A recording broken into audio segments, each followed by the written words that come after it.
Welcome to the Church of Mabus radio show. It's Friday night. It's 7:04 p.m. Central. We got Wham here representing tonight up in Hudson Valley. Heidi ho. Heidi ho. I still haven't seen that David Paulides missing 411 UFO connection one. Now he's just going full throttle with it, like the paranormal. Like he used to hide it. But like I told the story when I interviewed him in written form, I had a question about Bigfoot, about the missing people, and he's like, Jeffrey, I can't talk about that because people think I'm crazy. But now he's going full throttle with it, which, I mean, there's some cases that may involve, I don't know, but I want to see the UFO one. I'll watch it eventually one year. You have to pay for it right now, so I was hoping it'll go to like Hulu or something, like for free or something. At some point it will. But I may pay for it, but it's not that much. But let's see. Next week, I think is a person that Stephanie Quick got the interview. Is Stephanie sitting in, as she said? I mean, she's welcome to. I need to ask her. I don't really know. She's been, I don't know. You need to ask her. She's been having some health issues, so. Okay. I know there's some stuff with her mom, too, with some health issues, but Teresa Dorsey Mays. Well, I'll ask her. Tonight's guest, Laura Tempest Zakroff. Did I say that the correct way? You did. You nailed it. That's right. All right. Well, great to have you here. And your book, A Witch's Guide to Sigils, Art, and Magic, Visual Alchemy. Very fascinating for sure. And the first thing that it brought up for me was like shamanic creative visualization. Does that fit in some way in this? Like, I know it's complex, many layers, but is that kind of what you're going for, is like creative visualization? What's your, I guess, your definition of visual alchemy? It's really about the intersection of art and magic, and that art is accessible to everyone. And that we often have these very socialized ideas that art is for the elite and you have to be an artiste, in order to make art. And those often run into the same fears and issues that we have about magic, right? About what's socially acceptable and not. And so it's really looking at that and allowing folks to be more creative and see how art is a major part of their lives. And fear is the art killer. Of course, that reminds me of Dune right off.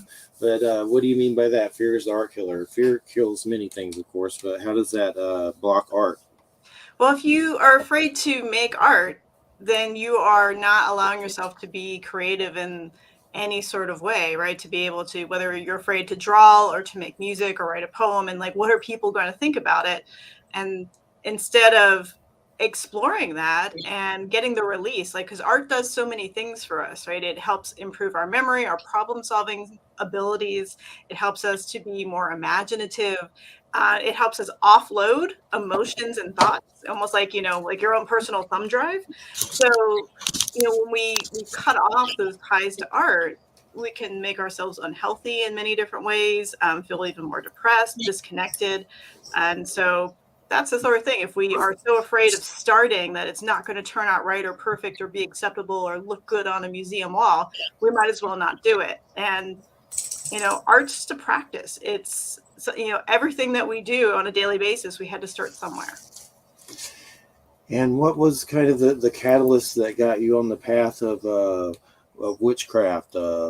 Like, for instance, we do the show mainly because we've had these experiences that are unusual with paranormal type stuff, and we do metaphysical and all kinds of different subjects.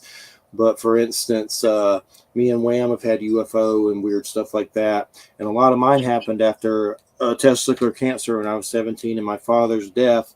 So that was kind of like a shamanic death that was a weird eye-opener that started attracting phenomenon. But as far as witchcraft, I'm kind of curious, what was the start for you with that? Oh, we don't have that much time, right? Right. So I've always felt like I saw the world a little bit differently, and didn't see like traditional religious systems and really fitting to how I saw the world and thought it to be true. But I've also always been fascinated by the unusual, the unknown, the paranormal. The Time Life series, Mysteries of the Unknown. Like as a little kid, I was like, ooh, like getting each one out of the library, reading it cover to cover, and and playing and exploring with those types of abilities too. So it was kind of a mixture of like really wanting to connect deeper and not being satisfied with the here you do this, you go to this church, and that's where you get to have your spirituality, and that's it. Like forget all of nature. Didn't work. And I know you talk about there's so many different things to get into, but what are some of your experiences with working with like nature spirits and things like that and some of the things that you do with witchcraft and art and stuff? So many. Part of it is recognizing that we consider nature spirits, right? There's like the spirits of place, which can be set to a different a natural location, but also it's not just out in the woods. Where we live, like the building that you live in, whether it's a house or apartment, has its own kind of energy to it, right? So having a relationship with that. And I have a few funny experiences at the previous house that I used to rent where, if we kind of left in disarray before we went on tour, like something major would happen and get back and like have to sort of appease the spirits and work with that too. Like things where the electrician came in, like there was no explanation for how this happened. Like there's no ways. Like I've seen all kinds of issues. I can't explain this, but we're just going to have to fix this way. So there's that. There's the setting up for protections for your home and having seen like near misses and that relationship that happens when you really communicate with what's around you. It can look out for you. It doesn't always have to screw you up. It can really be a help. I've had some strange experiences where I was reading some Celtic otherworldly kind of stuff about the fairy realms and stuff. And during that time, I saw some beings that were in like hoods and very small, and there was a black box. Y'all better behave over there, dogs. But a friend saw it with me as well, and a cat jumped towards them and they vanished. And I thought maybe I brought it on from just kind of reading about that stuff or something like that. But when you work with a lot of this stuff, does anything visually ever happen, or is it more of a feeling or a smorgasbord? Whoa, little chihuahua. And, I was like, hey. It's all the things. So some experiences are more on the psychic level, where other ones are very visual. I'm an artist, and so a lot of things that I get a vision of and then translate and put onto canvas, into paper, or into sculpture, or to dance is one way of looking at it. But they've also had experiences with entities such as Pan, right? Working with not planning on doing it, working with Pan, but Pan showed up anyway, and the whole room smells like goat.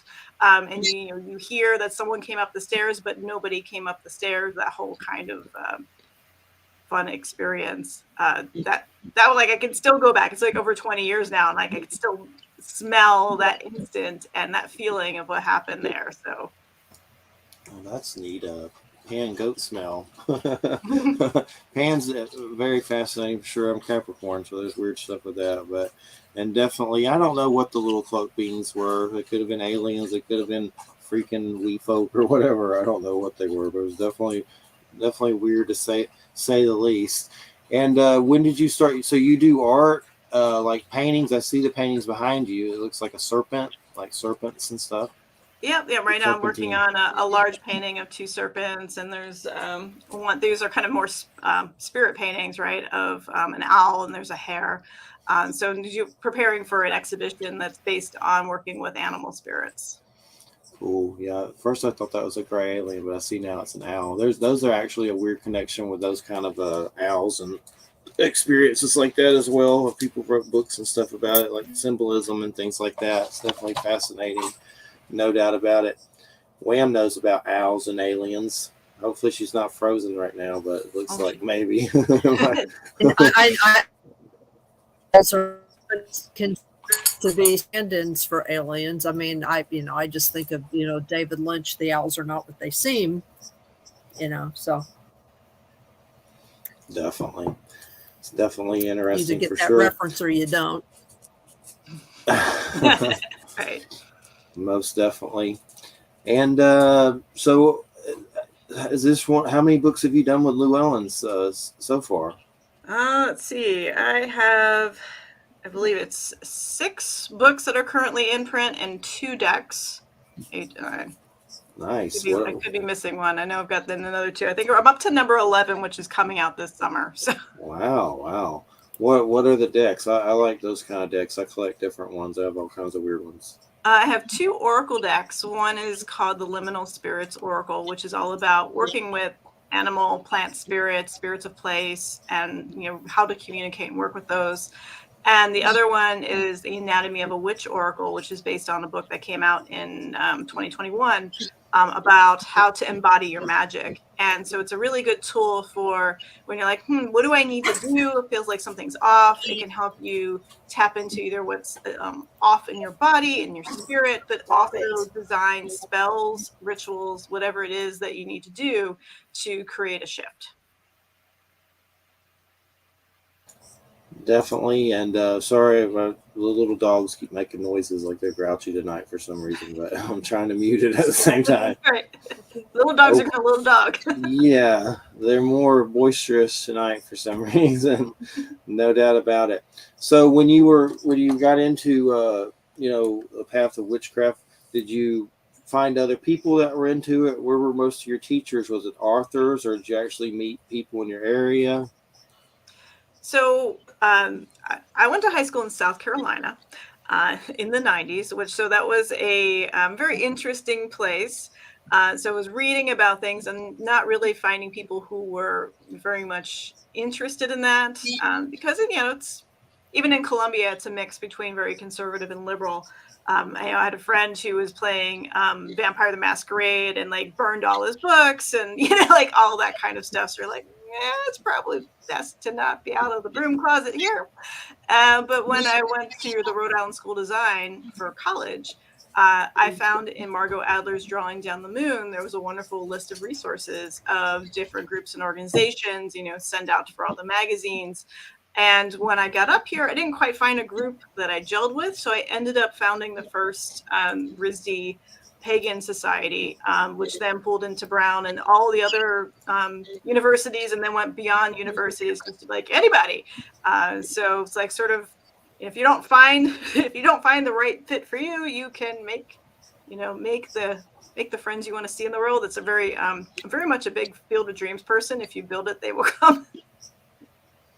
And the sigils, the symbols and everything, did you come up with those for each one, or is it from somewhere else? How did you do the sigils?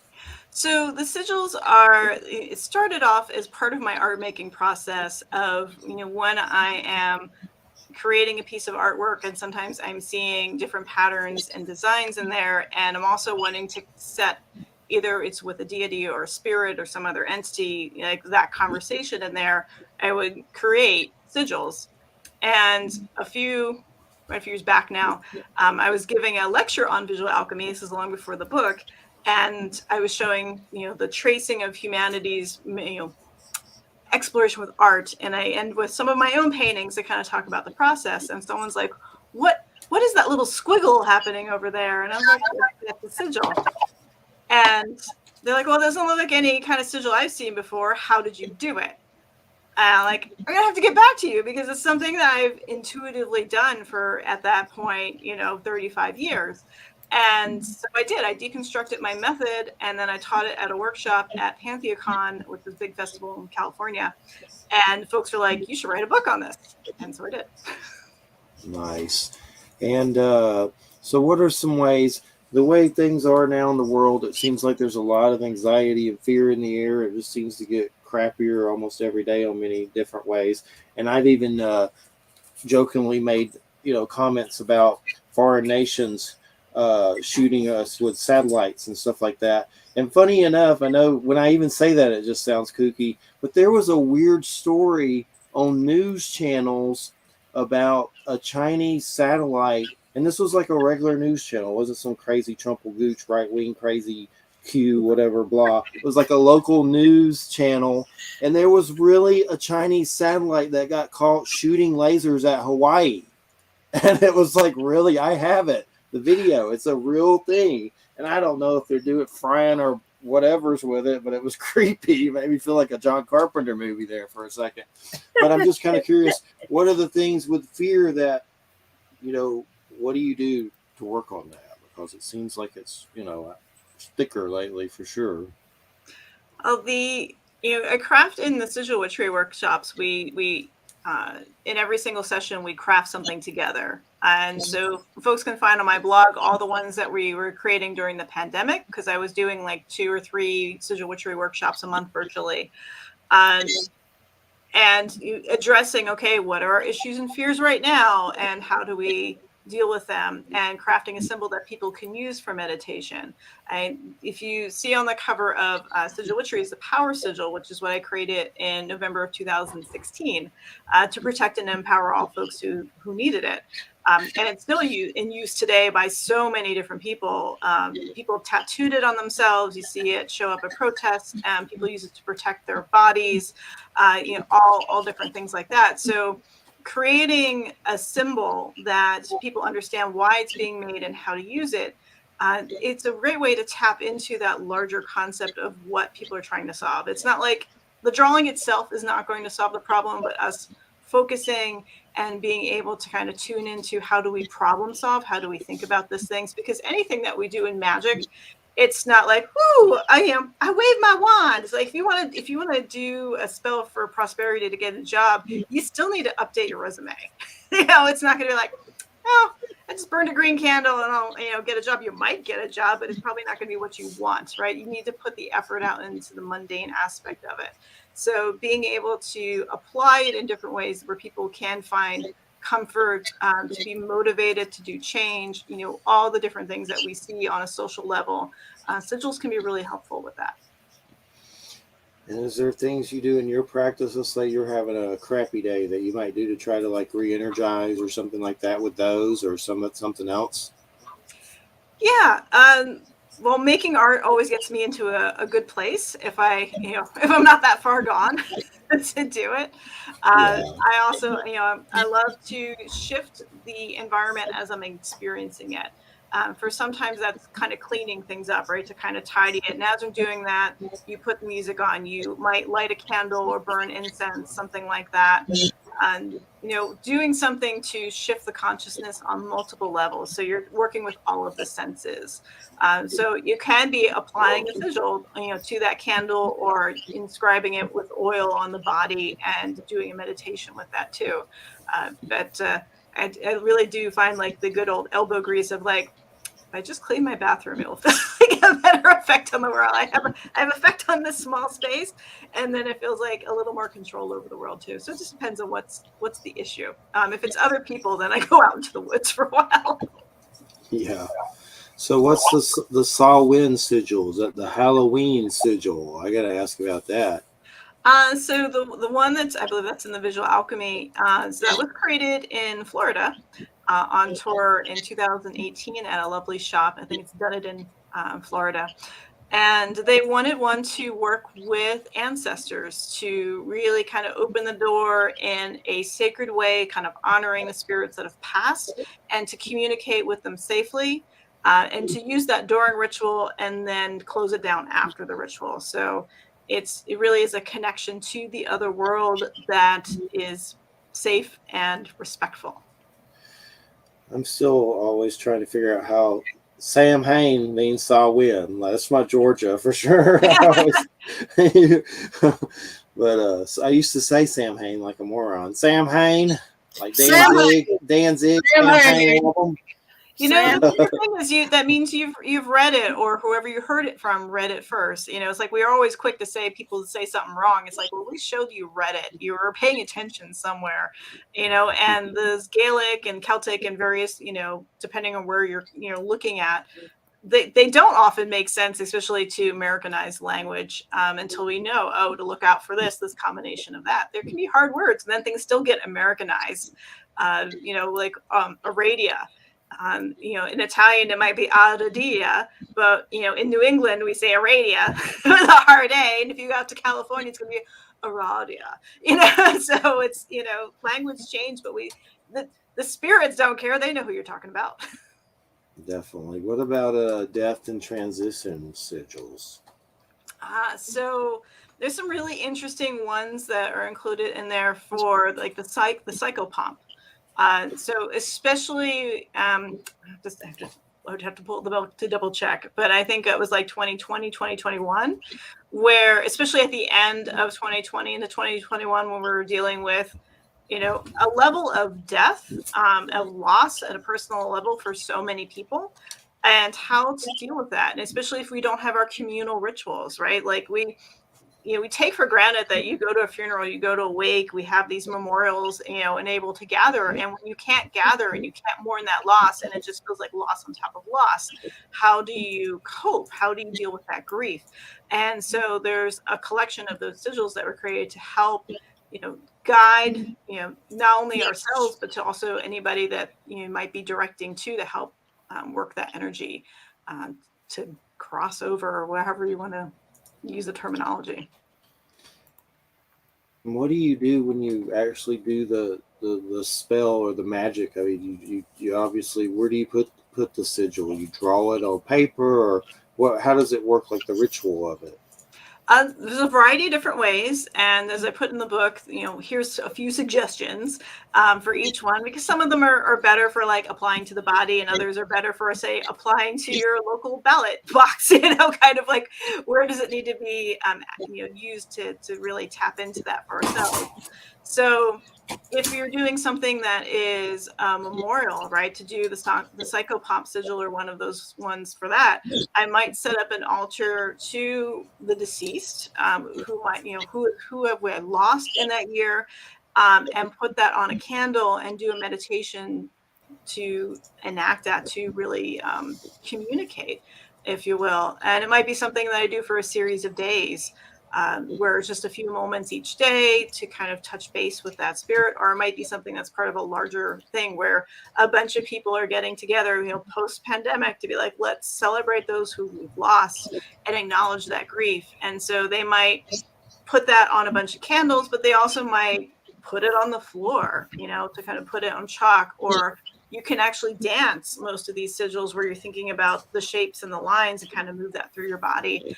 And that can be really cleansing and amplifying if you are able to do that. Not everybody feels like they can dance and move easily, but even just moving, tracing it with your fingers can feel a sense of power and engagement. And what's a psychopomp again? I know I've heard of it, but what is that again? It's someone who guides the spirits to the next world. So that, for some people, they would say that's an angel. If you go into Greek mythology, crossing the river Styx with Chiron, that kind of energy in there. Some people see it as an animal guiding them. Some people see it as an ancestor, but it's someone who eases the process and guides into the next existence. Is that the same as a tulpa, Tulpa? I have to spell it because I don't know if I'm saying it right, but we haven't said that. So tulpas, if you go into the roots of that, it's from Tibet, and is more about the concept of thought forms, though what we know as tulpas now in modern culture might not exactly translate back to the 13th century text, 12th or 13th century. And it's also, we have a stepping stone in between, which was a spiritualist who was observing the Tibetans and said, I think this is what it is. And then people take that information. So it's more of the be able to create an entity of some sort. People like to say kind of the create your own imaginary best friend. I think that's a little disrespectful. But for some people, that's a really powerful coping mechanism for them too. And that sets off a whole other thing. But we tend to see, psychopomp is something that you personally connected to either through your religious beliefs or through your lineage. That seeing that when people have near-death experiences and they see oh, my grandmother was there and sitting with me and said, it's not your time. That's kind of a psychopomp moment. Definitely. And what was there was a chapter, I'm trying to find it again, on Slutty Muses. I remember that, but what was that chapter about? I've asked. Yeah, it's a good section. I was just talking that with my Patreon folks the other night. The Slutty Muses. So this is the kind of the art of multiple discovery, which is where when you look at human civilization, that the same idea pops up in different places. And, some people like say, oh, well, obviously aliens visited everybody and that's how it is. But we also have a very linear way of problem solving as a humanity. It's like cauldron. So I wrote a book on the witch's cauldron. And every civilization has some sort of cauldron because there's a need, right? We need to cook something. We need to carry something. So we're going to create some sort of vessel, and then we make it to be able to withstand fire, right? To be able to do all these different things. And generally they tend to have 3 legs because after you experiment, you're like 1 leg, not so good. 2 legs, definitely not so good. 4 legs, not always so stable, but 3, if you have to have it on uneven ground, it can be pretty stable. So it's that kind of exploration, because we see that with trends too, right? Like it seems like even within the internet, right, that people come up with very similar ideas at the same time, which I find really fascinating. I feel like, I say the slutty muses are those ideas wanting to be born, and they definitely be like, I'll talk to you, and I'll talk to you, and I'll talk to you, and I'll talk to you. One of you at least will do it, and probably it's still going to come out differently because of how human beings work, that there'll still be little tweaks to it. So what do you mean by tapping into the matrix? How do the sigils tap into the matrix? I like to use a lot of media puns in my titles, so it kind of it does go into a little allusion to the Matrix movies, and all of that entails. But also, if we look at, some people think sigils are spirits into themselves. And I think it's more about identifying a problem, right, or a goal, which is sort of the door, right? You want to like, this is the door I want to go through. In order for me to go through that door, I need to generate a key. And so being able to craft a key that is the solution, that's essentially what a sigil is at least how I view it, is that we're taking, especially these basic forms, right? The universe is made up of these same simple shapes, these, dots and spirals and asterisks and all the things that we use to make language and to make alphabets and symbols that we've had for thousands of years. Putting those together is sort of a way to kind of recognize those patterns. So that's how I look at it. That's kind of the tap into the matrix part. Ma'am, do you got any secret symbols you use? Who, me? Yeah, secret runes. I have been working with runic sigils for 30 years. So yeah, I mean, I have my own stuff that I do. I craft stuff for other people. I have like a whole notebook of runic tines and bind runes and things that have come to me, usually in meditation, for specific purposes, reasons. They're interesting because they always come with a little. It's like I'll get them. It's like the runes sort of move. It's like I can't really explain it. They sort of morph, and I see them kind of 3-dimensionally. I mean, most people see them like 2-dimensionally, but I see them like really 3-dimensionally. And so when I get a tine or bind rune or something, I'll get like a story or a title with it. It's reveal, and it'll kind of unexpected. Some of them are not necessarily like what I would come up with if someone were to say, do me this, because I have done runic stuff for sigils for people. So, and some of them are really personal to me because, I use a lot of different runic forms when I make these, or they come to me. I don't just stick to what's called the Elder Futhark. There are a lot of other runes out there. There's all of the different Futharks, and then there's actually some Slavic, Eastern European runic alphabets. I mean, they were influenced to some degree by Germanic runes, but they're also their own thing, and they sort of morph into certain Baltic forms. I mean, I'll show you. I've actually got a picture. This isn't something that I specifically did, I know someone here in the Hudson Valley who does these, and this is like her work, but this is similar to what I do. So hold on just a second. I got a picture of one over here.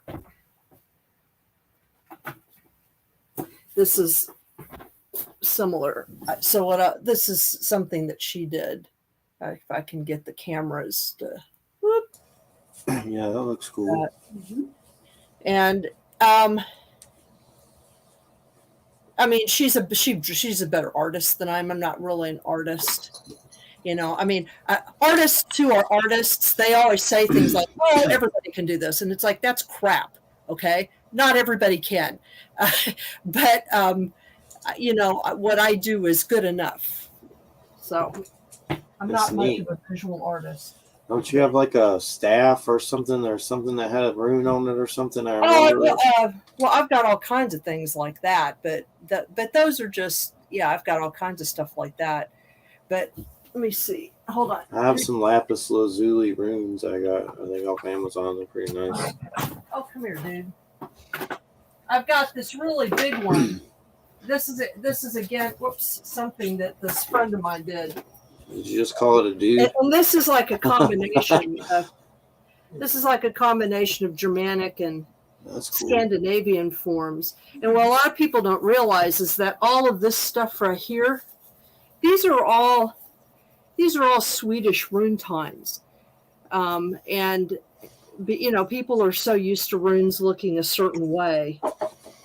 And this is like really Swedish right here. This whole complex right here.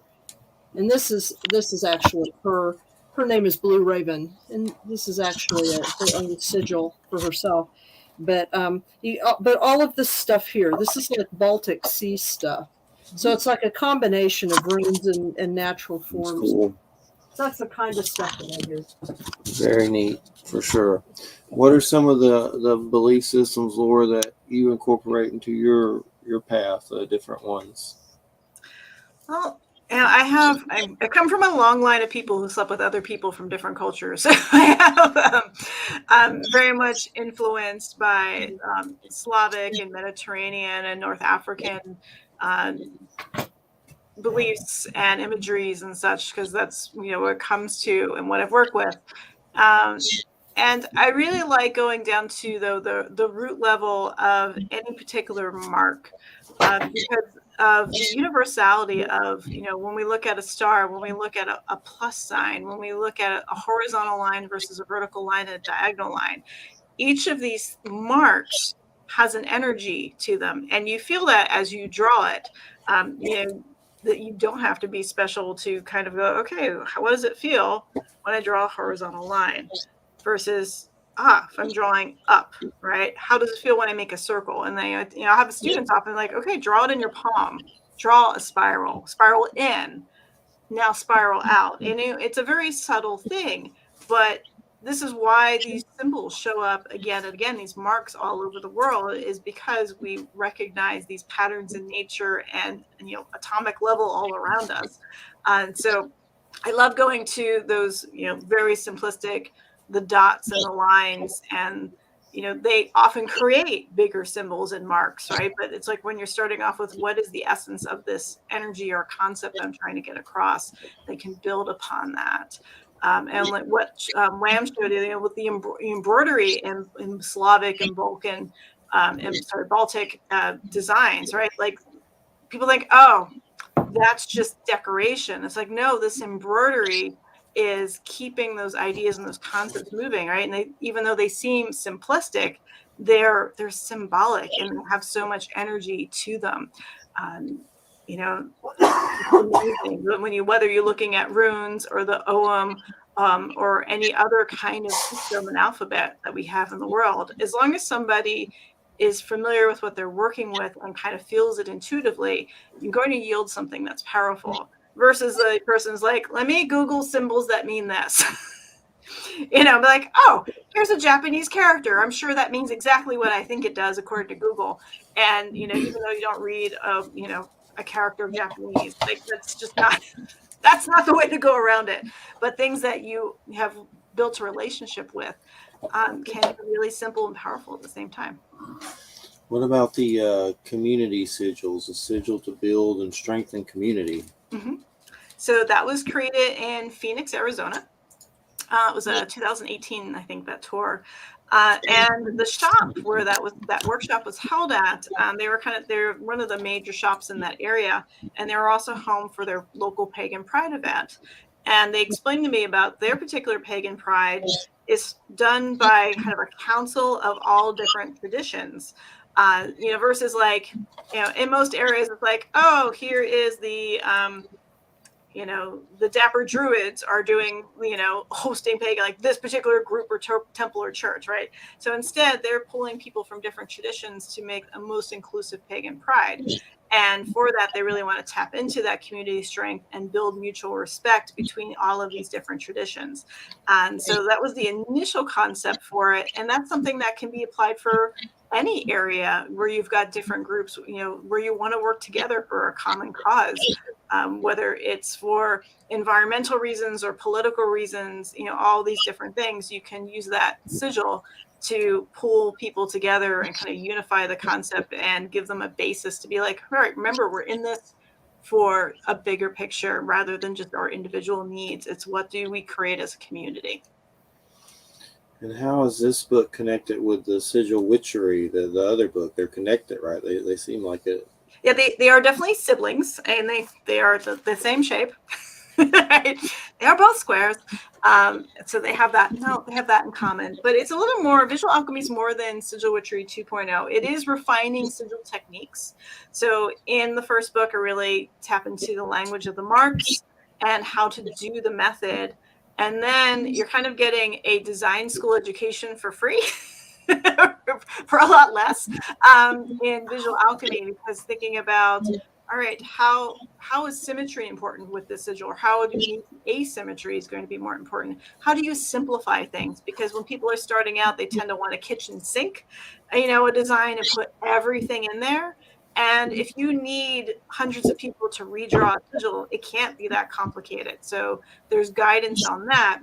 But it's also going in depth into how humanity has developed as a civilization because of art, and recognizing that regardless of how we see ourselves, we can tap into the benefits of art in many different ways.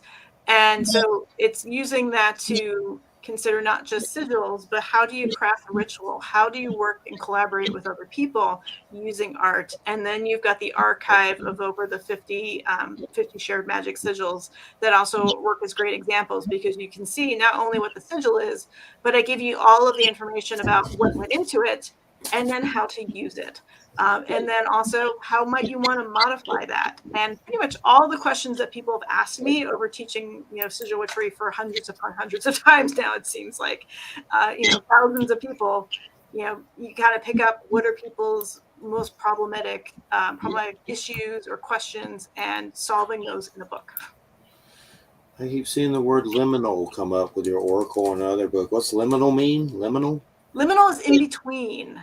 Right, so it's the in-between space. So Weave the Liminal is about crafting an authentic practice for yourself. And I look at witchcraft as weaving, right? Being able to see all of us as threads, and that we're creating patterns together, that we're interweaving our experiences. But also as a witch, we're dealing with the seen and unseen worlds, right? What is physical? What is metaphysical? So liminal exists in that space of really not quite here, not quite there. It's sort of existing in between all of this. So kind of, you might have heard the ritual expression, in a place that is not a place, and a time that is not a time. That's a very kind of liminal concept. You have a peacock card? Is that a peacock? It looks like one in the liminal deck. Yes. The little mandrake and the peacock. Mm-hmm. That's all your art, right? Yes. That's cool. I see the mushrooms and stuff. Very neat, for sure. I've had some weird experiences with what I would think would be those kind of like fairy kind of spirits. Like there was one time, there was some strange silver lights in the trees out in the yard, and it was almost like there was Christmas lights on them, but there was not. And I had to go out, like, look, is there a cord out here? And it wasn't it was weird. Like I'm not sure what it was. It wasn't glow bugs or fireflies, or it was just a weird experience. But I'd also seen around that time those small little weird hooded beings around a black box that the cat jumped at and they vanished. And I know at that time I'd been messing around and reading Celtic otherworldly kind of stuff and things like that. And there's a lot of ties to that stuff with the UFO phenomenon, fairy abductions from back in the day, and from modern day abduction and stuff. I know you said you had some interest in the strange and unusual. Is that have you had some paranormal experiences? Any big ones you want to share? Most of would probably go into that realm is with hauntings. I seem to have up until about this house. So this house has a little bit of a weird thing to it as well. But particularly back in college, where I was living in buildings that were quite old. It's the early part of Rhode Island. So we're going 1800s, and so you've had a lot of history in those buildings, and you get a lot of interesting types of we'd say the broad spectrum of hauntings, right? From like the psychic repeats, where something's on a loop and it's just created a pattern and it doesn't interact with you in any sort of way, but you see something, like a cat that goes across, you don't have a cat, but there's the cat, going through, or you wake up and feel it jump on the bed and you don't have a cat or a dog, that kind of thing. Or the cat's already on the bed and you're like, is there two now? Type of thing. So there's that kind of entity to the kind of more interactive kinds, which lived in a place in the late 90s where you just got an unsettling feeling in the basement, which you're like, yeah, sure, basements. I mean, we used to joke that, because it's Providence and, H.P. Lovecraft and all that, it's like, just add water, you get Cthulhu, kind of emerge out of this basement, because it just had that kind of not so great feeling. And so I always protected and warded that apartment, but the people above us had more phenomenon. They felt like somebody was coming up the stairs. And I actually, after we moved out, a professor who knew the people who moved in was like, did you have these experiences in your apartment while you were there? And like, no, but that's the same thing that was happening to the people above us, where they felt a big threatening presence and things were moving around and things like that. So it's like, protections, they work. Definitely. And I always wonder about the theory about your ghost clothes. Like if the clothes you die in, is that your ghost clothes forever? Or do you get a wardrobe and things like that when, ghosts appear in Civil War outfits or whatever they're wearing? Right. And especially like, is that the traumatic point of like, is it on repeat, or do you, and for people who are like, oh, I saw my grandmother, but like not when I ever saw her, but like when she was in her 30s, even though like you didn't exist then. Like, so it's like, do you get to pick that time? It's such a fascinating whole area to, pick apart, because there's not just one thing. It's like, yeah, ghost, like, no, it's a spectrum of experiences. Yeah, we've done some shows on the Civil War battlefields and the stuff that happens there. That gets pretty weird, where you hear like gunshots and weird stuff, and strange things like that on Civil War battlefields. That was fascinating. That may have been a little book. I'd have to look it up. But so, what are your plans in the future, book wise? Is there anything you can talk about that you want to conquer in the future? So the next book that comes out is Gemini Witch, which is part of a series that Llewellyn's put out with co-author Ivo Dominguez Jr., so it's all the sun signs, and one witch from every sun sign co-wrote the book with Ivo. And so I'm a Gemini. I got to write the Gemini book that comes out this summer. I'm currently also working on a tarot deck that's in the developmental stages, as well as another secret project or two. But mainly right now I'm diving into artwork and kind of just enjoying make art, worry about words later. After 11 books, you're like, yeah, it was a good time for a break. Is there like conventions and stuff you go to with like witches go to, like big conventions? Like we have UFO ones, which I never go to those. I'm afraid to go to them. Too many weird stuff there. But Men in Black. But but is there like conventions and stuff where y'all meet up with all that, or like was it a pagan or different ones? Yes. My favorite are the ones that are the indoor ones, the ones that happen in hotels, because there's plenty of camping festivals. And I am not much of a camper, especially if I have to teach and perform and bend. It's like, please give me indoor plumbing and a shower and a nice comfy bed. But the first one that coming up in March is PaganaCon, which is in Minneapolis, in Minnesota. And I think this is their 11th, could be 11th or 12th year. The pandemic screwed up because we had one virtual year in there and a hold, that kind of thing. But that's a fantastic event because you have all different paths coming together, and you've got rituals and workshops, performances, community hospitality suites. Another one's coming up in Maryland in April is Between the Worlds and Sacred Space, which is a double header convention. And so every few years they get together, instead of having two conventions competing, they team up. Great way of doing it.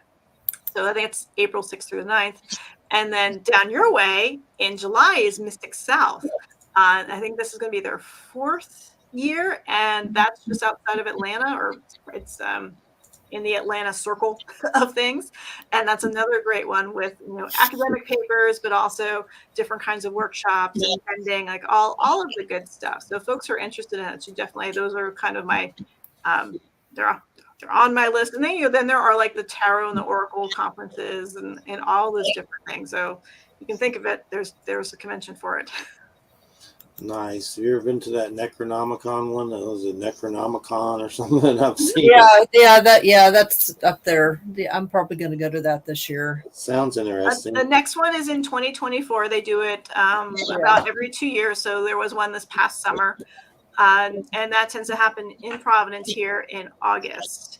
And that's a pretty neat event too. Like, so if you really want to get into the different types of the dark horror literature, the graphic novel aspect of it, my partner and I have performed at the Eldridge Ball, where I'm doing dance and he's doing violin. So we've had those kind of performances too. So it's a little bit of everything. Nice. That's it's really nice group of people too. So if it's a little warm for August, but it's also New England, so the weather will change in 5 minutes. Does he play like dark violin music? I like that. Yeah, so my partner is Nathaniel Johnstone, so folks can Google his stuff, but he does all sorts of amazing violin work, as well as he's got songs that he sings with guitar and accompaniment. We have several band projects. And that explores the mythic, and he's got some that are silly songs, and then I write a few songs that are a little more dark and spooky. I don't sing though; nobody wants me to sing. And I found his site, NathanielJohnstone.com, right? Yep. Cool. What is your website, or any links you'd like to give out? So my main author website is lauratempestzakroff.com. And that will get you pretty much to all the other little social media sites, including my shop where my art's at, my Patreon, all that kind of good stuff. So as long as you get all 3 words in there and spell my last name correctly, it'll get you there.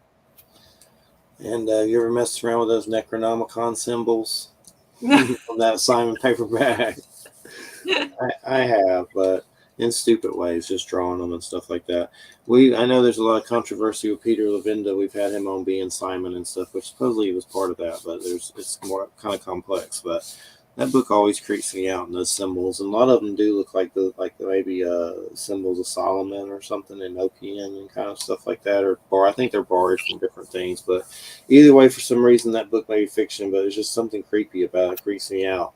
And I think it's got something to do, like there's in one of those books, there's this weird Son of Sam UFO like story in the introduction. That's weird. I'd have to look again, but I probably won't because that book creeps me out. But there's I have them somewhere, but there's some weird story about like a UFO sighting in Son of Sam. Like, I don't know how the hell that ties in, but I remember some weird, like in the introduction or something crazy. But it's an interesting book. But that and Donald Tyson, I have his Oracle deck. That one's creepy. It's a Necronomicon like tarot. You're like afraid to use it almost. That's kind of like I kind of compare me messing around with the Mabus name. Nostradamus, Antichrist. No one knows what it means. Nostradamus never says that. John Hogue, a white dude, made a documentary and said that like in the 80s, and everybody believed it. But that name is kind of like messing around with that, like Necronomicon to me in a lot of ways. The foolish Bruce Campbell situation. Right. The fool. But well, it's been great having you on, and we appreciate it. Where's the best place to get your book?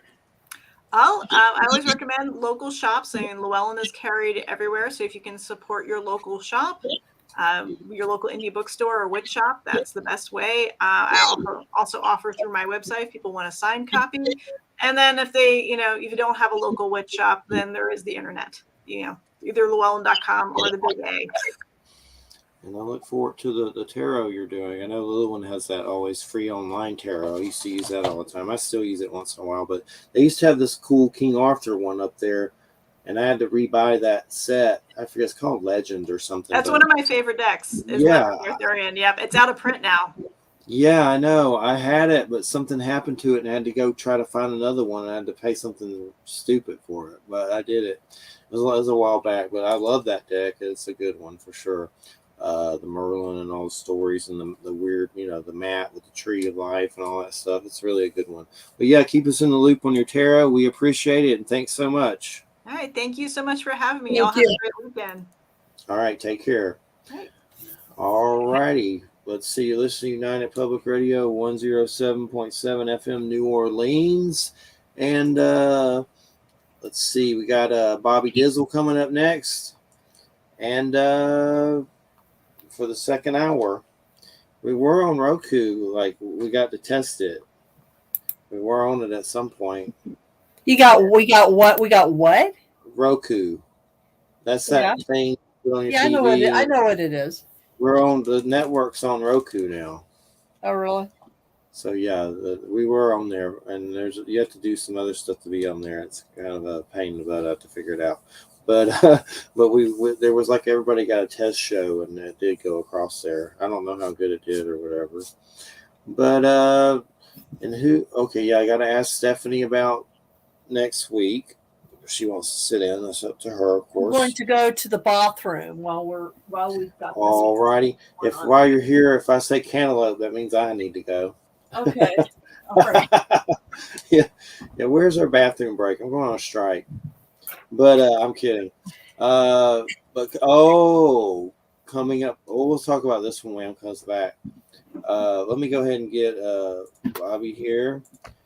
How's it going, Bobby? Ready to rock. Lock, cock, and ready to rock. That's right. Rock and roll it. Get it Got ready. some fresh coffee here. That's right. That's the way to go. I have to be careful with coffee lately. It makes fun. The medicinal and coffee at the same time does stuff to my heart. I'm getting old. 48. But sadly, I can't go near the medicinal. Yeah, it depends on the different ones. There's indica, that's more calm, but even some of those will kind of mess with you. Mm-hmm. Those sativas, got to be careful with those for sure. I can't believe Alabama just got medicinal. Wow. I'll never be able to use it. That's where I live. Is it? Just your state and everything. Mm-hmm. But I work for the Army, so I can't use it. Not unless it gets federally legalized. Sadly, that may happen one year. So what do you do? Maybe. But what do you do with the Army? I'm a network engineer, IT guy. Network engineer, nice. Mm-hmm. It's boring. It's real. What do you do? Like just do computer stuff all day? Mm-hmm. I kind of do these video teleconferences like this. I set them up for like Army people. Mm-hmm. So this is kind of what I do for a living. I'm kind of into it. Nice. I just get kind of bored with the subject matter a lot of the times because it's just like I don't care. Yeah. Is it they use StreamYard mostly or different ones? No, they use different, more high speed stuff. The video quality is just as good on StreamYard. They just talk about like boring stuff. They don't ever talk about like Chinese balloons or aliens. Well, I can't say if they did. That's confidential. But most of it is very boring. Like we always make a joke that you could put a gun to our head and we couldn't tell you what they told us. We just make sure it works. We don't care what they're talking about most of the time. Yeah. So how long have you been doing your podcast? I started in 2019, but I've taken 2 really long breaks. In April and October of 2022, I really kicked it up in the high gear. Okie dokie. All right, there's Wham. She's back. There she is. Wham and bam. Whammy. And Hello. you know Wild Trees? Is that he's been on a few times. I was on a panel with him back a year or so ago, and just kind of got introduced to his whole friends group, and that's where I kind of just leached off them and using that to get my guests and everything, the connections and networking. Nice. I call him my pseudo co-host because every time I do one, I send him a calendar. I said, if you come on here, I said, I want you on all you can, but you don't have to. He was on one last night with me. It was amazing. Wild Trees was? Yeah, about dinosaurs. Nice. I know. That's what I was telling Wham, for some reason, every time he's on, we get a ton of crap load of hits on his shows. It's like, and it's happened like twice in a row. I really like him. Yeah, I like the animal talk. It's hard to come by, so I love it. He and I got invited up to Minnesota to a Bigfoot sighting, and I'm in Alabama and he's in Texas, and that's like the other side of the world for me. Just to go to Plum to Canada, because I'd have to take a week off work. It'd be a thing. I would love to go because that guy's legit. I've been hearing stuff around. What state are you in again? Alabama. Oh, okay. I didn't realize. See it above my head here? I saw that at some point. I just forgot.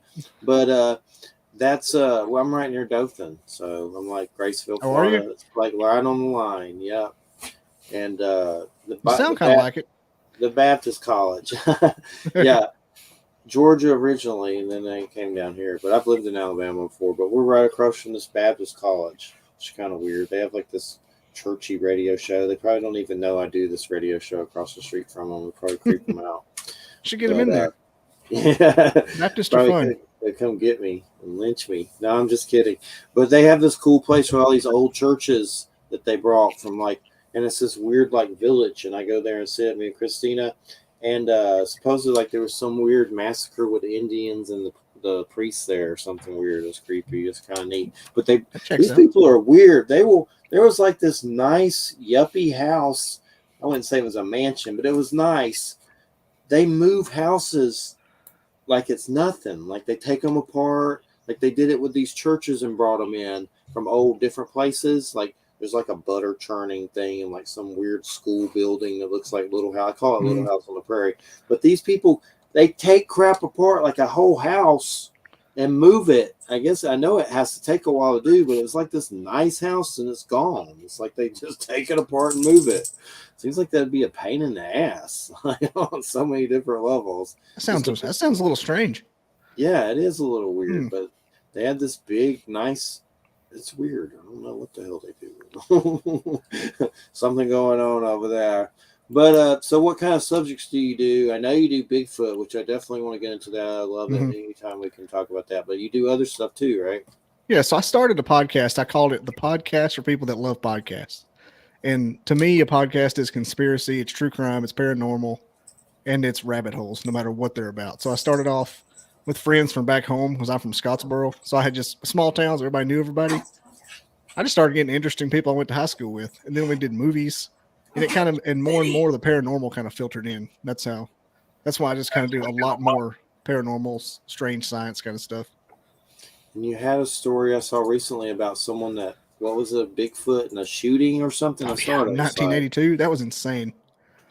Guy from 1982. I think it was in Vermont in 82. He was sitting in a tree stand and saw a Bigfoot and run out, grab a deer, grab its neck, and shake it and killed it. One hand. Wow. Yeah, it was intense. That's definitely a big one for sure. I just scour the internet for people, and he ended up being one of them. You ever get any Dogman, or is it usually just Bigfoot? I got a Dogman guy, Ryan Paul Tremblay. You may have heard of him. Monster Radio. Yeah, he's on my Facebook. Yeah, he's a cool cat. I need to get him on sometime. I've been meaning to. I always share stuff. He shares cool stuff. Well, what is this? Erica Luke's debunking Skinwalker Ranch. What was that? That's kind of a big one. Yeah. I had her on. She was on the panel show with Wild Trees with Black Lotus. that disbanded a couple of months ago, and Yeah. it's the Skinwalker. I just kind of reached out to her, and I didn't know that she was kind of on the debunking side of it. She was a real good interview. I mean, if you want her on, she is not hokey at all. Real fun chat. I told her it was a breath of fresh air because I've been fed UFOs and Bigfoot for 3 months, and I said it's like a palate cleanser. It's like I took some of that sorbet in the middle of a meal. So what does she think? She think it's all crap? I mean, there's got to be something. She kind of going does. on She's a member of MUFON, so she's not strictly a skeptic of 100% of the stuff. Obviously, if you're MUFON, yeah. But she does think Skinwalker's a bit of a racket. It's an interesting take she has on it. I think it's a bit of a racket too, frankly. Yeah, it has racket potential. I mean, I live really close to where Travis Taylor, the host of that show, lives, so I've always liked him. So I don't speak ill of the Skinwalker, but I tweeted that episode on Twitter, and Travis Taylor actually responded. I'm like, please don't hate me, man. I just be my friend. All of a sudden, I'm like, she didn't mean it. I promise, she didn't mean it. I think there's some things there, but I mean, who's to say they don't just add some crap for the hell of it? You know? it's got Zach Bagan elements to it, no matter which way you split it. And definitely interesting. I just had Mark Muncie on, and I've hung out with Stacy Brown, and are you familiar with Stacy Brown and Bigfoot and all that in this area? I've probably reached out to her. It's a dude. He's been on Finding Bigfoot, but he in Alabama. No, he's in the Panhandle of Florida. Him and his dad got some infrared of a Bigfoot, and it was big. Like they got it out in the backyard. Yeah, he's in the Panhandle. But Stacy Brown, and he is on my Facebook. But supposedly the dogs are acting kooky tonight. We're fixing to beat them with a freaking wet towel. They don't stop it. Like they're being little jerks. My chiropractor did that to me. She said I paid $60 for it. But anyway, supposedly all these people, there are some Skinwalker type ranches here in the Panhandle that they're dealing with and going to, and they're keeping it on the quiet. They really are. I've heard about those more than once, even before I started all this.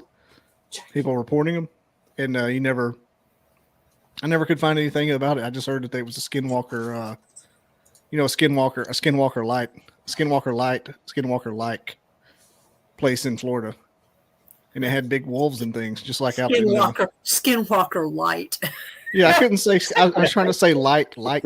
I know. It's just funny. It's like, what would that be? Well, apparently there was like big wolves, just like the ranch out west. They won't tell us where they are either, and the people won't let them tell anyone. They're trying to do it anonymously, which kind of sucks. But I'd like to know where they are. Portals and thin spots in the veil everywhere. Yeah, I might have to interrogate someone to find out the location, but I don't know if I'm up for that. But I like hearing the stories. I don't know if I want to go get shadow people attachments or anything. Yeah. So, that's the main reason we do this show, is because we had weird stuff happen to us. My situation, which I've told so many times it annoys me, is testicular cancer when I was 17. Then a year or so later, my dad died, and I started to have a lot of weird stuff happen. Beings of light leaving my house, UFOs over my house, seeing some weird beings, different types. And I don't know if I've ever been abducted. If so, they've brainwashed me, or whatever, wiped me like an idiot, because I don't remember ever being on any ships or anything. I know, I believe it. I mean, I wonder sometimes. I've had them over the house and at different locations, very low, and it's like, is that here for me? And friends have been like, Jeffrey, you're attracting them here. And I wonder, there are some situations. It's possible, but I don't want to think about it. When that happened, did you, I'll ask sensitive questions. I'm not being insensitive. When that happened, when you had that sickness, did you happen to die at any time, or did you get a head trauma? Not a head trauma, but it spread to my stomach and lungs, and just had to go through the chemo and stuff. Yeah, usually when you get that trauma-induced sensitivity to the other side, it happens because you get a head trauma, or you pass away and get revived. But that's just another symptom, I guess. They cut off a meatball. They took a meatball. Yeah, I mean, That'll do it. That's definitely head trauma, if you know what I'm saying. I call Odin's eye. No, I'm just kidding. I mean, I'm not making light of what happened to you by any means. Oh, I understand. I'm not making light. I'm so used to making light of it and making jokes about it. That's how I deal with it. I'm surveying the area. See, I take mental notes to get patterns and stuff. Nice. I'm not like an investigator, but I put them together in my head. I do believe suffering opens your senses. Mm-hmm. There's no doubt about that for sure. It's 100%. The people I've talked to, one had meningitis that shut off his sensitivity, and another guy I know had hit by an IED over in Iraq. Had a metal plate put in his head. Instant Bigfoot sightings all the time. Wow. And there's several other ones I've heard. And one guy, who was it that died for a couple? Almost said the F word. I gotta breathe in. Yeah. Do not say the F word. I know. We've even done it by accident. He told me, what is his name? Vincent Richardson, Phantoms and Monsters Radio. He died when he was young, and so that's when his started. There's something to it. It's like they died and came back. Obviously, you've been through that suffering and show themselves to you more or something. I think it kind of opens it up. It kind of like short circuits. It makes the it's like scar tissue, primordial scar tissue or whatever. I don't know. So what's going on with all the? You heard any? You can't probably talk about it. Maybe anything going on with these balloons? Like I saw Biden said something about apparently there was the Chinese balloon, which was some spying crap, but then he's saying like the other three aren't spying apparatus or whatever. Like they're not really saying what the other. Like there was a bunch of them. Well, I think one of them was like a school project that sprayed over the Yukon and got shot down. So it was an Illinois a science club that had scientific because you can make those out of iPhones and Pelican cases. Yeah, I think that's probably what it was. But as far as anything sinister, the only thing I've heard is the things that everybody else says is the Navy and the Intel's been knows they happen. They just happen to start mentioning them now for whatever reason. Like they've always been there. Yeah, and then I know it was weird. Russia announced they shot down one too before all that happened. It's the cool thing to do now. Yeah. Russia had one like 8 days before.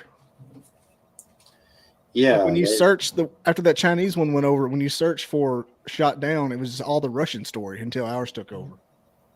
That was kind of weird though. It's like they just started doing like the flexing, shooting down UFOs, like they're bragging to each other now or something.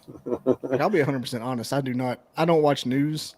I hear things from sources like our shows here and various podcasts and this one radio show I listen to.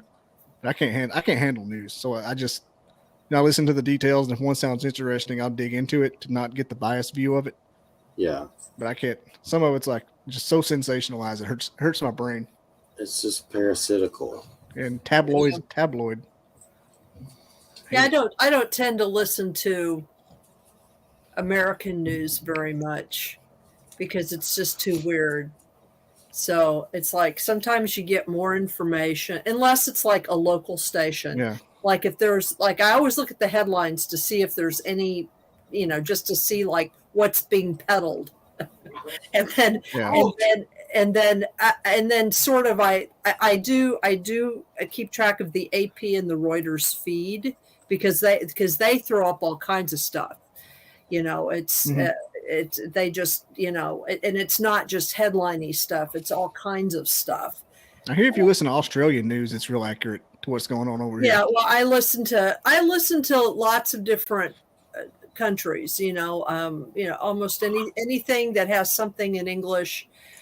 And actually, I can, if there are some European websites that are pretty good that have stuff that are bilingual, and then, but if there's like a story in the United States, and it looks interesting, I'll actually go to the regional and local news in that area to see what they say, because a lot of times you'll get more information that way. But it depends. The nationally spun part will be out of the picture. Yeah. That's the part that's toxic. Nationally spun. Yeah, I mean, the big commercial stations, I tell my friends the only time I watch news is during a tornado day. Oh, well, yeah, right. Yeah. Obviously. Jeffrey knows about those. That was yesterday. Yeah. Well, I grew up in Kansas, so I know about tornadoes too. But tornadoes in Kansas? I didn't know they got those out there. Being a Wizard of Oz sarcastic. Yeah, well, I'm not in Kansas now. I'm not in Those Kansas. Those are pantyhose. So, have you personally had any weird experiences, or not yet, or you'd like to, or? I would like to. I don't want them in my house, and so I tread lightly. Mm-hmm. I definitely have not had any, like, straight up. I saw this happen. I'm very sensitive to angel numbers and signs of that nature. I've started being able to pick those out, but that's about the extent. I'm sensitive to signs. I'm sensitive to how to ask for things from the universe, such as prayer. I mean, I believe in prayer works, but not like a wish, like some people think it does. So like 777 and 444. It's not like a slot machine. No, you always see the send more thoughts and prayers. I'm like, that's not what. I'm like, I understand that, and it seems desperate when you put it like that, but there's a process to it. But like, I have my own angel numbers, and if I see it in a certain order, it's pretty accurate too, because I can almost tell, like, when I start seeing my angel number a lot, and within a short span, I'm like, what is about to happen? And sure enough, something always happens. What is your angel number? What is it? I'm not going to say it. You can't say your angel number. You can't say your angel number. I don't know if you can or not. I told one person one time, and me and him are not friends anymore, and I don't know if it's because I did that. You don't have to tell me. It's okay. But I'm telling you, I don't know the process of discovering it. I don't know how I found it out, but looking There's back, a book, numerology book. My mom always gives people. I forget the name of it. Dude, it's creepy. When I first discovered that this number was on everything that has significant in my entire life, my grandparents' phone numbers had it in it. My wife's phone number had it in it. And just, it's everywhere. And like, I took a giant pay cut one time, and I was like worried to death I was about to lose my house or something. And all of a sudden I got an offer. That was the number. It's like, what the absolute hell is going on here? Does it got to do with your birth date and stuff? It's not like 1111. No, it's a random number. It's nothing. It's not a sequence. But like, I'll see that number with a number next to it, like XX7. And I'll look at this. You can go to, there's several, you probably know this. There's several sites where you can check out angel numbers and their meaning. Like there's sun scribes and sun signs. There's 3 or 4 on top of Google. It'll give the significant, and some it'll be like financial stability and your priorities, your family, and your plans will exceed. And sure enough, one time the angel number I got was that my intention would be granted, but not in the way I wanted it to. And sure enough, something I've been worried about got solved, but it got solved in a really weird way. But it's like you take a pig trail to get to the same place. It's crazy. I mean, it may be total coincidental. It may just be what happens in life, but from what I've noticed, it's crazy accurate, and I can almost like bank on it. If it appears in a certain situation, it's going to be very interesting as the turnout. Is there any particular people that get into that subject that you read, or I just started noticing. There used to be that Doreen Virtue lady, but she went kind of kooky and don't do it anymore, and like renounced it all or something. I asked a couple of psychics I had on my show about it, and they say it is true. If you identify it, then they really start pouring it on, because then it becomes like a connected dots for life. Cool. But I just started noticing it, like stuff, and they don't. It doesn't stay the same all the time. But if you start noticing a number out of the ordinary that happens all the time, you can look at that and what that means. And sure enough, it'll pop out. One time I saw it in a movie when I was freaking out about something going wrong. I saw this number in a movie that I'd been seeing a lot. And sure enough, the issue was solved within the next couple of days. Like something told me to watch that movie, and it popped on there on a license plate from Berlin. And Nice. yeah. Well, see, that's how reality is signaling itself to you. You know, it's insane. That creeped me out. You know, that's the day. That's the first day it hit me really strong, and then I started following it. Yeah, see what happens with me is that I'll have dreams, and sometimes I'll remember them when I wake up, and sometimes I'll wake up and I'll instantly forget them. You know what I mean? It depends. Mm-hmm. But then sometimes I'll write them down if I remember them, and then now this doesn't happen all the time, but it happens a lot. That later on in the day or the week or the month or sometimes several months later,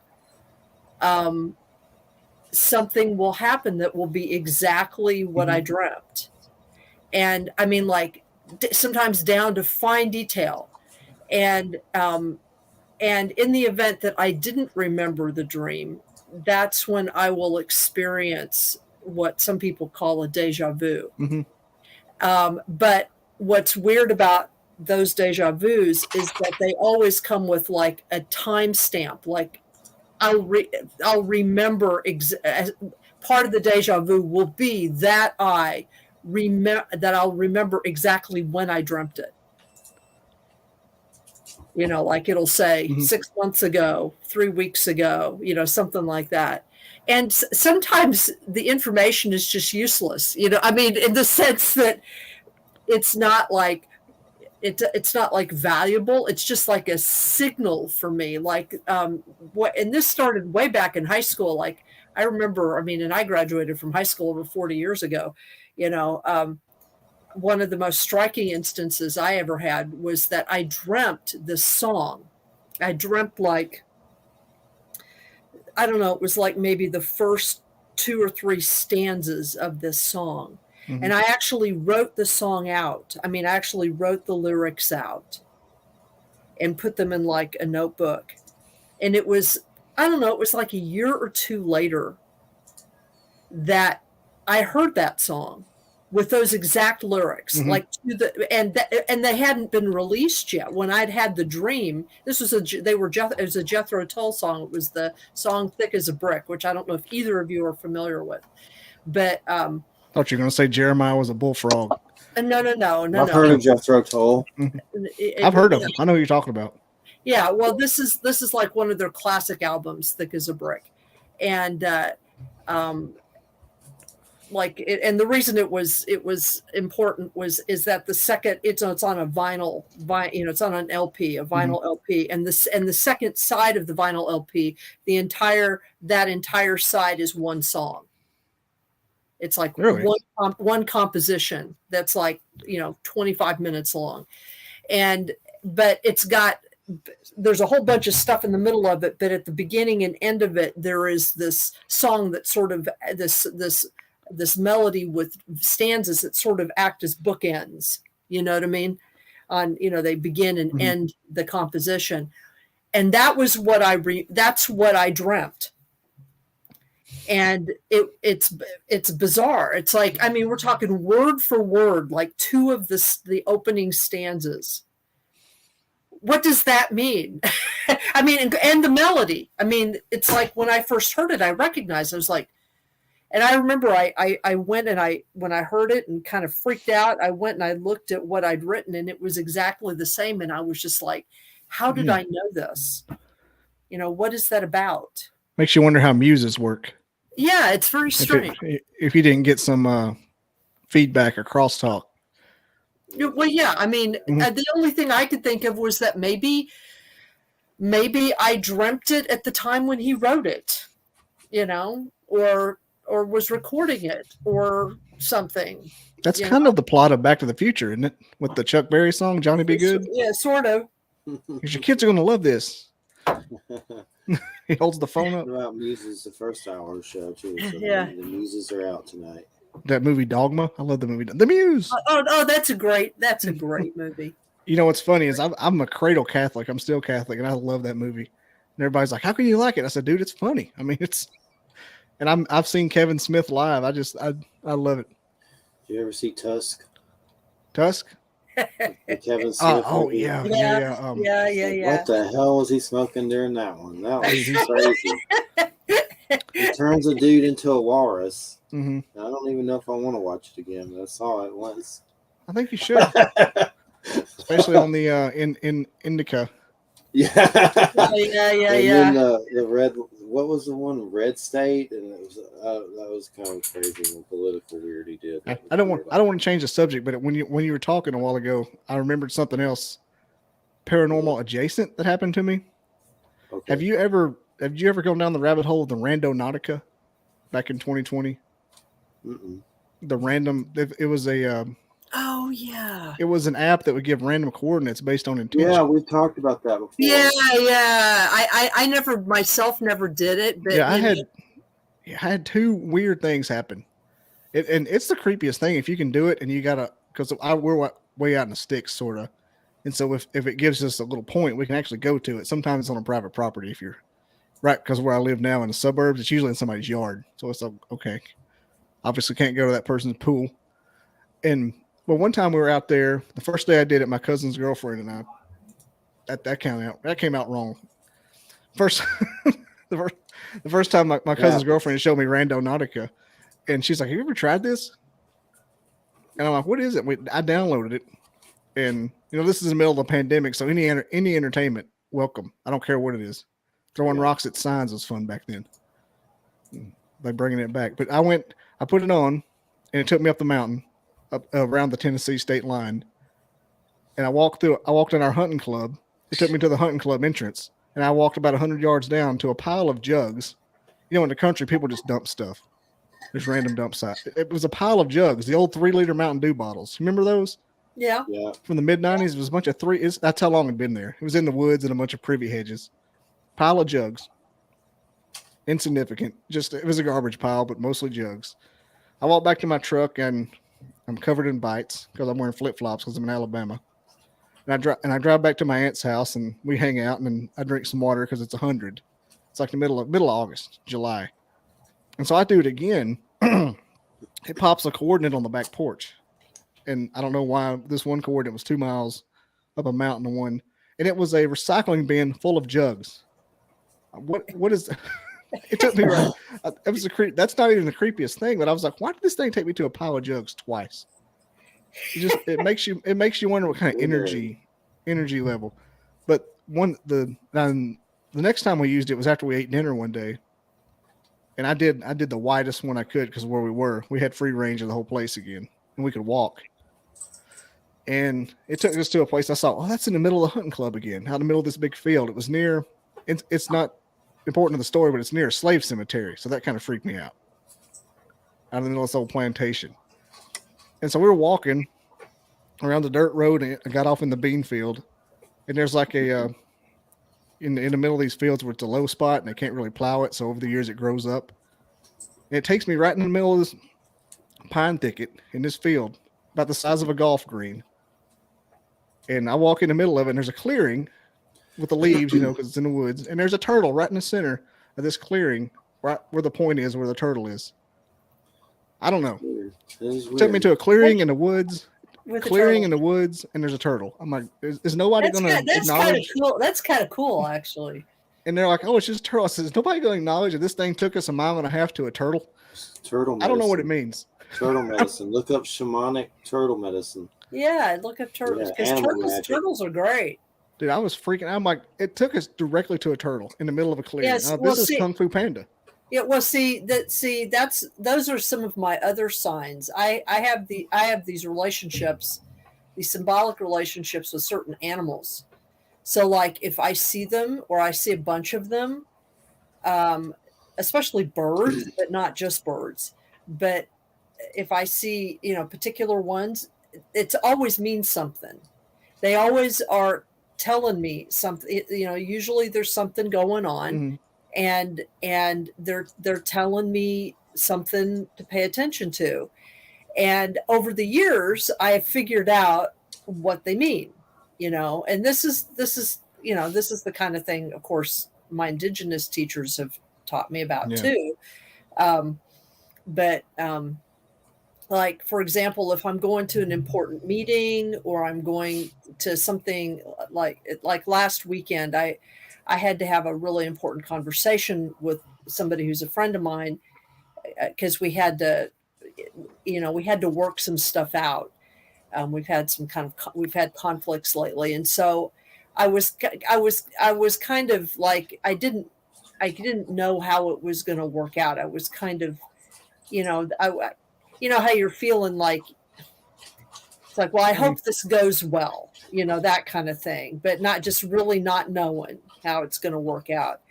And, or it can be any meeting, like, like if my for work or something like that. And if I'm driving on the road and I suddenly start seeing red-tailed hawks, then I know it's going to be okay. Like they start showing up. Yeah, on power lines. It's going to be okay. And I don't know how that works, but it's always been true, or like if I need to pay attention to an important message during the day, almost always a cardinal will show up. It's just weird. It's kind of like whatever the universe needs to tell me. It often tells me through animals of one type or another. That's kind of like your angel number then. Yeah, kind of, yeah. The way that you described that is kind of like how I would see that particular number on license plates and random phone numbers. Right. And I think it's just, but over time, I mean, I had to learn to pay attention to it. I had to learn what it meant. That's exactly that's exactly the same scenario. Like, wait a minute, this is happening right when this happens. And right. When you get that the first couple of times you get that sense of comfort, you're like, wait a minute, this is significant. Yeah. Well, it's just like it's like now it's like if it shows up, I'll be like, well, if somebody shows up, I'll be like, okay, all right, and something will happen, and it's interesting though. I think it's interesting that it's animals, but anyway. So have you ever gotten the good sign and then something bad happens? No. Yeah, I've had the good sign and something the opposite of what I would consider the good outcome happen. So, and then I think, I wonder what interesting turn of events is going to happen to make it turn around. And sure enough, it turns around in this weird, almost like a miracle kind of thing. Like, wow, that was incredible.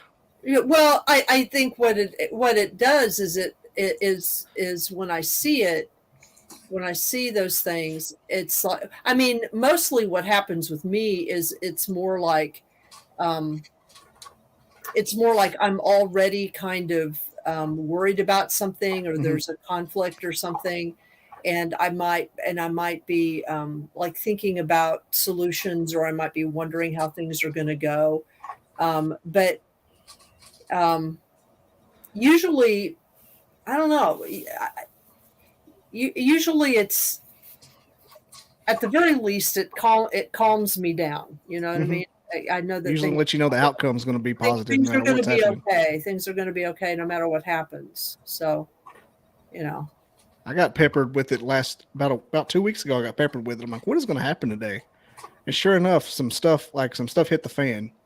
And I'm like, this has got to be it. It's credible. So I got to paying attention, and I started laughing at sort of the comedy of errors that were the dominoes that kept falling. I'm like, this is hilarious. Like, it's like I'm in a movie watching myself, and then it finally resolved. I'm like, what the heck was that about? Like, it resolved positively. I knew it was going to happen, but how it did, I was like, that is insane. Well, because sometimes, really intense or chaotic stuff needs to happen in order for things to change enough for something good to happen. Yeah, birthing pains, they call them. Yeah, or whatever they are, So, and a lot of times, at least in my life, things that I thought were really crappy at the time turned out to be really what needed to occur. Most of the time. Yeah. I mean, and then sometimes there are things that happen and it's like, and you go on, I'm like, what the hell happened? It could have just done this. Why did it have to do all of this? Yeah, but, you probably had to learn something in between. You probably had to gain a skill in between. That's why I did that. Yeah. Did you know there was an Alabama Mardi Gras, Bobby? Mm-hmm. I'm going to it tomorrow. It's going to be cold. Mobile, and there's one here in Huntsville too. There's one down here. This is Dothan. Yeah. Dothan. Yeah. Oh, they do them everywhere in Alabama. It was the first one. I didn't know they had one until we went to it the last year or so, whenever we went. But they throw moon pies at you. Alabama had the first Mardi Gras in this country. I didn't know that. Alabama #1 again. I didn't realize that was true. But Mobile was the first that first colony like that did it. The Cajuns didn't come along until afterwards. Cool. And do they always throw moon pies at you? Mm-hmm. I go around trying to get them. You can only get so many before you can't carry them. But I like the gray moon pies. I like the vanilla ones. The bananas are okay, but I like the vanilla moon pies. I gotta have one. Vanilla banana. They got the moon pie store up here in Lynchburg, up by Jack Daniels. Oh, cool. They got some crazy kid walking around in a moon pie mascot outfit who's not enthusiastic. I'm like, bro, you get to be a moon pie for a living. Why are you mad? So I know you can't talk about certain things, but what's the buzz with all this World War III stuff? Are people freaking out that you know and stuff? I mean, no, there's not really any buzz about it. Generally, in very broad terms, when there's a topic such as defense in the news, the attitude is just updates of what's happening, not any kind of predictions. Yeah, they wouldn't even come near. They don't brief that kind of stuff, intention, like what's going to happen, the plans. Seems anything like I would ever be near. Paint some of these train derailments in that other place in North Carolina, like they're trying to make that seem like it's some kind of terrorism. It could just be accidents, I think it's a lot along the lines of how plane crashes are sensationalized. Just right now, anything that's a random tragedy is going to be the flavor of the month. It's a Chinese super terrorist cell. I don't have time for it. I'm like, stuff happens. Somebody posted a video from Nicaragua saying there were no chemtrails there. I'm like, there's no chemtrails here half the time. Depends on what the air traffic is that day. Yeah, definitely. And I used to live. Where did I live in Alabama? Rex or no? Oh, it didn't come to me later, but I lived there for a while. Lived in Tennessee for a while too, but I had a lot of weird UFO stuff in Tennessee that was weird near a military base. That was very, very strange and awkward. Do you ever get any military helicopter crash up here yesterday? Or Wednesday. Tennessee National Guard had a Black Hawk fall out of the sky just north of Huntsville. Did anybody pass away or? Yeah, no survivors. Wow. I think it was two or three members of the Tennessee National Guard. That sucks. Yeah, they came. There was a video ring camera footage of it, and it just came wah, wah, wah, poof, black smoke. Sometimes you hear stories about Bigfoot around bases and soldiers see them and stuff. I hear a lot about that. Now there's only one Bigfoot BFRO report for this county, and it's right behind against the military base. And it's possible, but have you ever heard of the Mount Vernon monster at Fort Belvoir? Yeah. It took place in the same similar geographic, or not similar geographic, but similar wooded area right up against the military base. I saw a weird article showing this thing that said the UFOstalker.com was temporary. I think it's a MUFON thing. I don't really care for MUFON that much, but it's just interesting. It said this domain has temporarily been seized by the Department of Defense in coordination with the Department of Homeland Security and Department of Justice in support of an ongoing investigation related to the unidentified aerial phenomenon occurring within North American airspace. It's at UFO sightings hotspot. UFO sightings hotspot.blogspot.com. But supposedly it's their tracker site, and they had this on the front of it, which who knows if it really happened or whatever. That's not true. They would never put that there. They would never say that if that's what actually was happening. May have just been like a promotion that's a gimmick thing. Especially since it's a blog spot. Not even paying for the domain. Let's see. MUFON UFOs. Let's see if anything comes up from any other sources about it.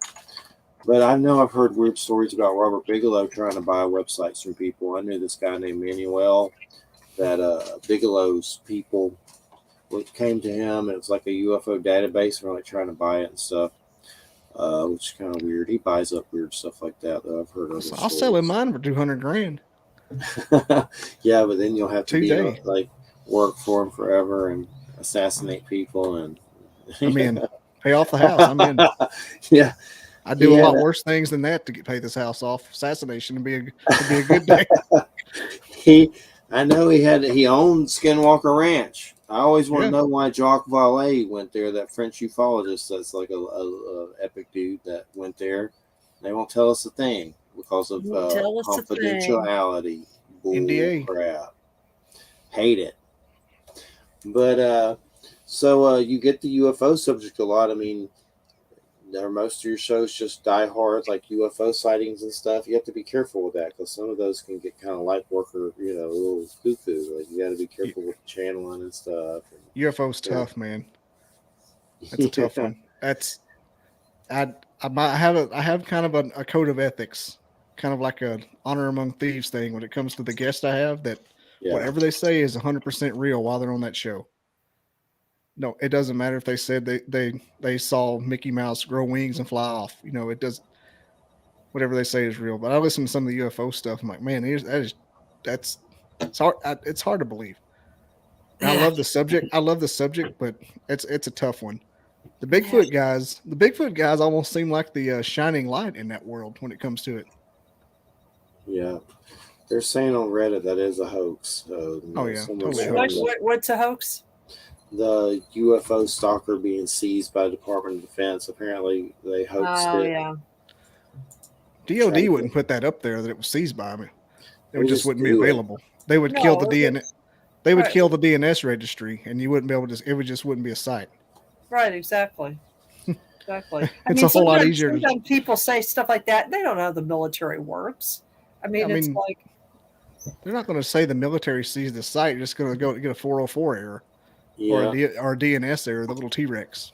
I had something happen to our site recently, and kept saying DNS database key not found, and it wouldn't let me in, and wouldn't let me get a new password, and I was freaking out, like thought maybe it was hacked or something. I didn't know what was going on, but then an hour later the power all went off, and that made me even more paranoid, which was stupid, but it was just too many crappy things happen at once. But anyway, in the morning, I guess WordPress and all that crap was down, so that's why that happened. So there's been crazy stuff at the site lately. The power in your house went off after that happened? Yeah. I wonder if it wasn't a hub going down locally.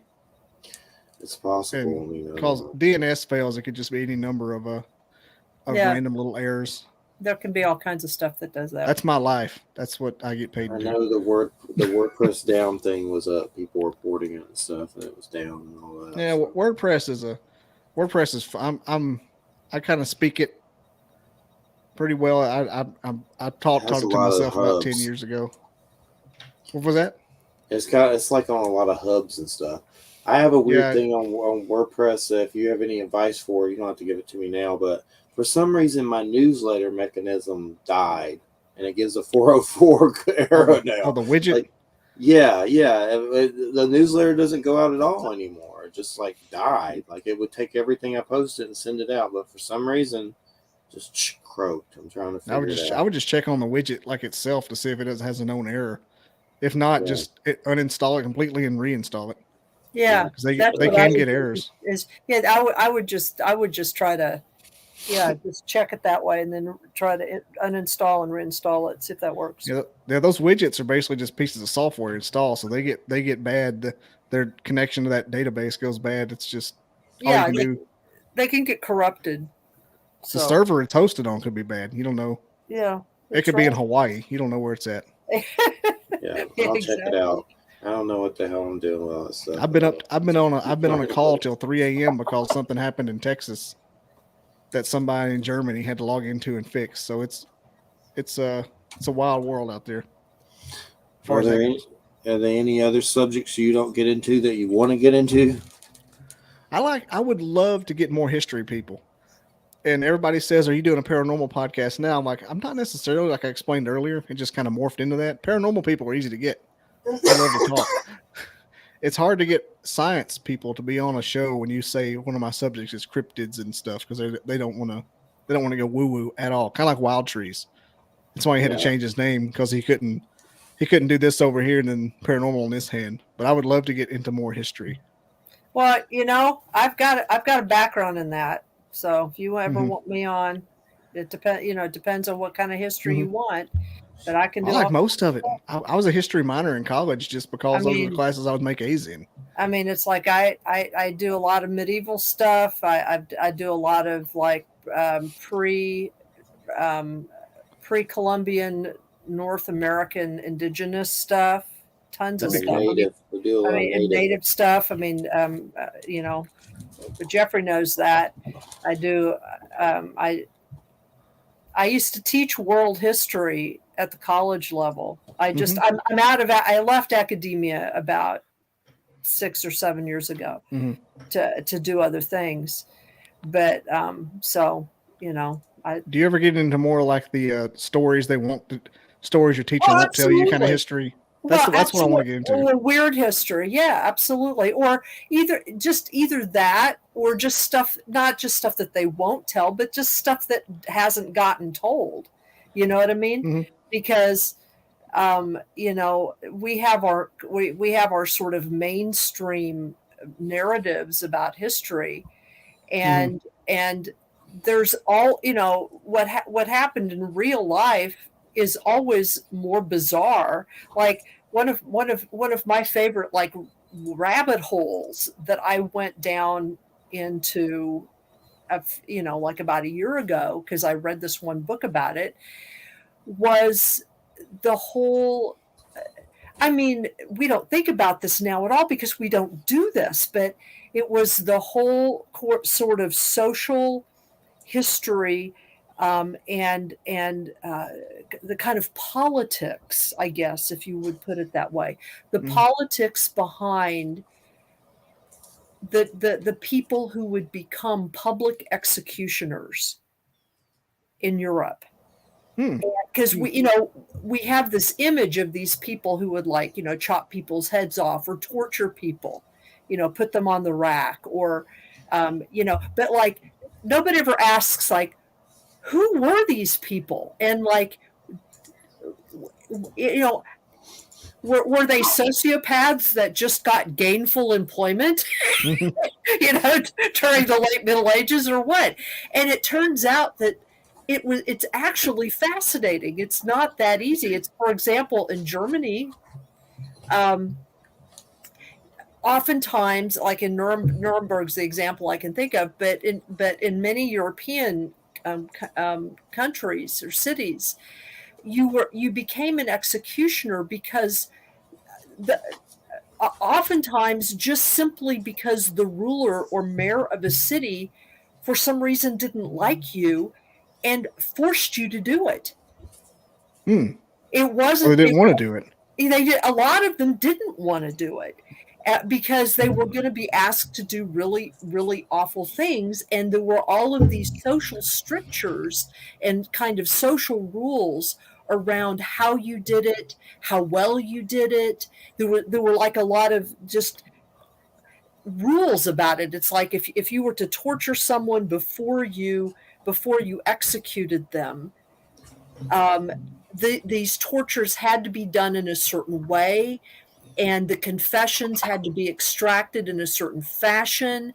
And I mean, and it was kind of a public drama between the executioner who was also a torturer and the public who was watching this spectacle, and the person whose body was being used as kind of a physical manifestation of punishment that the community wanted demonstrated in some way. It's very complicated, and woe betide the executioner torturer who didn't do a good job of that, who didn't figure out like how to sort of manage that weird kind of communication. It was like a public drama, basically. It's very bizarre, because we hear about these people, with their big hatchets or whatever, and their mask on and everything, but how they became that, how they trained to become that, Did they want to pass this down to their children? Like what? Because even though they served a public function, they were exiled by the community, and oftentimes, especially in European countries, they would be given a small stipend and a place to live by whoever the ruler was. This place where they lived was often sort of outside of the regular town or at the edge of the regular town, so it was like they were paid for by the state, but they were also reviled by the people because of what they did, even though what they did served a certain social function. It's really fascinating, actually. I could talk about stuff like that for hours. That I could do. I want to get an episode of you just talking about that. Yeah, that'd be fine. That would be incredible. Because actually, I didn't realize it was that interesting. It's one of those things you don't think about. Exactly. I read a book that's called The Faithful Executioner, and it's a kind of it's an analysis and a translation of a diary that was done, that was kept by an executioner in Nuremberg. And the reason why it's a unique document is, well, first of all, a lot of people, and this was like in the 17th century. First of all, a lot of people during that time period, didn't keep journals anyway. But in that journal, he describes, the guy who wrote it describes a lot of these dynamics. And so what this guy who wrote the book did, the translation in the book, he takes this book and then he does this deep dive research into all of the different rules about that, some of the other accounts that exist. It's really interesting. Imagine being like the public executioner going to like a pub after a hard day of cutting heads off and just getting his mead. Yeah, you didn't. It'd just be awkward if you did. Yeah, exactly. And yeah, it was, and it's just wash your hands. It's just stuff you did that you don't think about, and then what it does is it kind of really shines a really intense light on the kinds of things that we do and don't do, or do and don't accept in our judicial and penal system. Because some of the things that were done routinely, even very recently, up through parts of the 19th century in the UK and even here, are just really disturbing if you understand, like what people were actually doing, in terms of public torture and execution. And so a lot of people now would really be grossed out about it. But I also think a lot of people right now would sort of get into it. If you think about, the types of movies we watch, and the kinds of, games, virtual games that some of us play. And, kind of like the kid from Green Mile who just wanted to flip the switch. Exactly. Percy. Yeah. I mean, there are, whenever they have a public execution, in parts of in places like Georgia, places like Florida, they always have, like if they have a gas chamber or electrocution or something like that, there's always a line of people, literally a waiting list of people who want to be the person who pushes the button. I can see it. Yeah, I mean, it's just. Anyway, but sure, absolutely. I found that book. I'll check that out. I like, that's the kind of history I like. I like the kind of obscure history. I like weird history too, but I like obscure history. Who's the guy that does the hardcore history? His logo is two eyes. I don't know. There's one story like that I like. It was when Columbus knew there was going to be an eclipse, and he told the natives, "If we don't do this, I'm going to block out the sun." Oh, is that Dan Carlin's hardcore? Yeah, Dan Carlin, yeah. Yeah. He does the good ones.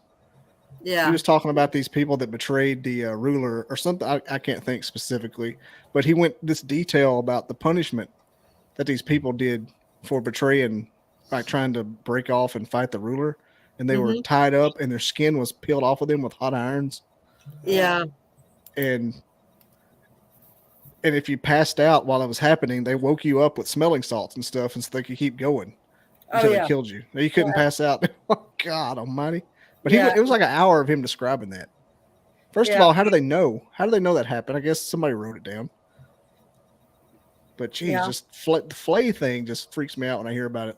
Like Ramsay Bolton on Game of Thrones, the flayed man just crossed the battlefield.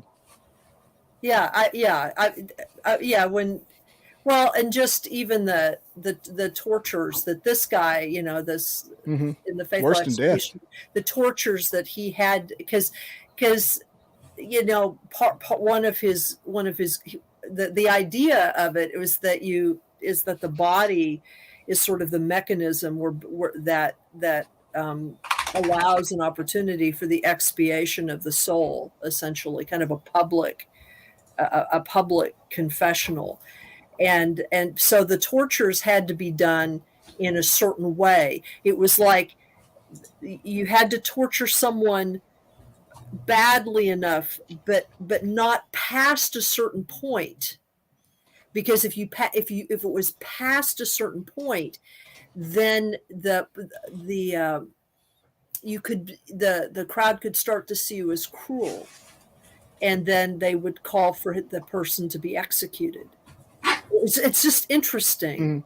It's just interesting. You know, it's you know, the crowd as spectators played a very important role in you know, how much a person was tortured, how they, you know, and there was a judgment on the executioner at every point and every point in it. It's really interesting. It's not what I thought it would be about. What if I read that book and then in like 2 months we got back together and like dissected it? What's it called now? It's Diary of the Faithful Executioner. The Faithful Executioner.